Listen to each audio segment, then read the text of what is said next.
أعوذ بالله من الشيطان الرجيم. بسم الله الرحمن الرحيم. حافظوا على الصلوات والصلاة الوسطى وقوموا لله قانتين.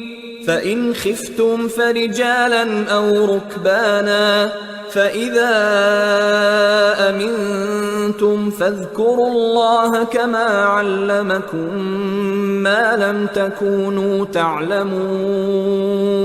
والذين يتوفون منكم ويذرون أزواجا وصية لأزواجهم متاعا إلى الحول غير إخراج، فإن خرجن فلا جناح عليكم فيما فعلن في أنفسهن من معروف، والله عزيز حكيم.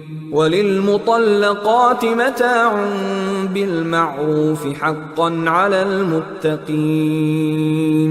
كذلك يبين الله لكم آياته لعلكم تعقلون.